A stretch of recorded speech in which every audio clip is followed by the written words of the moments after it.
Salam, welcome back to the African Diaspora News Channel. I'm Wongel Zelalem bringing you this story. Today's story comes from Congo. The runner-up, the opposition party leader, Kolelas, died now flying to France in the aircraft, which is sad because it happened the next day of election.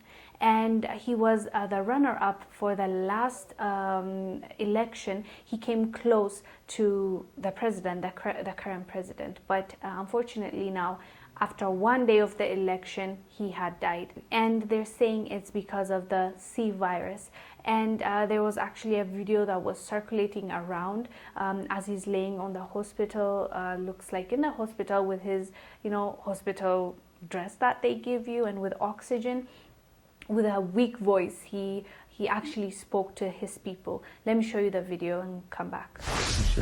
My dear compatriots, I'm in trouble. I'm fighting death. But nevertheless, I ask you to stand up. Go and vote for change. I would not have fought for nothing. Fight for it. I would not have fought for nothing. Some of his last call to his compatriots were battling COVID-19 complications. The Congolese opposition leader Guy Kolelas died of COVID-19 complications Sunday, his campaign manager said. The main rival of President Sassou Nguesso in Sunday's presidential election died in a medical plane en route to France.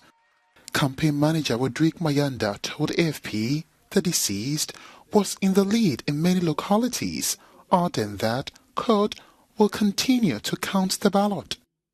The opponent had tested positive for COVID-19 Friday afternoon.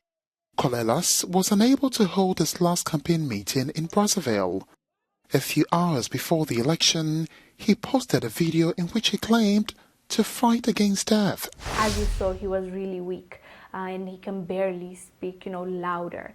Why I found this sad is because, he was running to become a president and today's the election and tomorrow you die. It's really sad and also fishy, but I don't want to speculate anything, but it's very convenient. He died the next day of the election, and as I told you, the last election he came second. But that's not the only thing. The current president has been running Congo, I think, for 36 years. 35 plus years. And, he's one of those leaders that think the country belongs to him and that's his, and he can run it.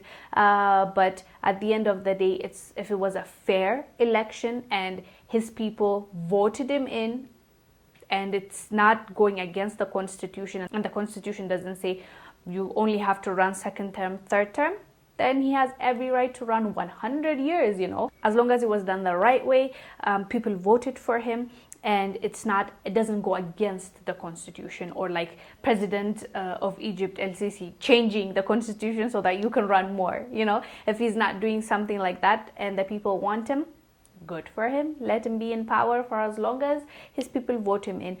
But somehow, I don't know if that's really always the case, especially when it comes to African leaders. So that's why I was like, it's a bit fishy, but it could be naturally caused death. So I'm not going to say much about it. It's just a sad thing because he was the opposition leader.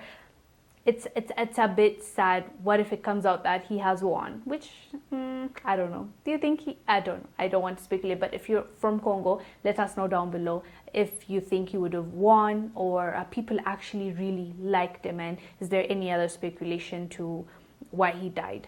Let us know down below. I am Wongel Zelalem bringing you this story. I will see you on the next one. Bye. Thank you for watching. Make sure to subscribe to our YouTube channel and download the African Diaspora News Channel app, now available on Google Play and the Apple App Store.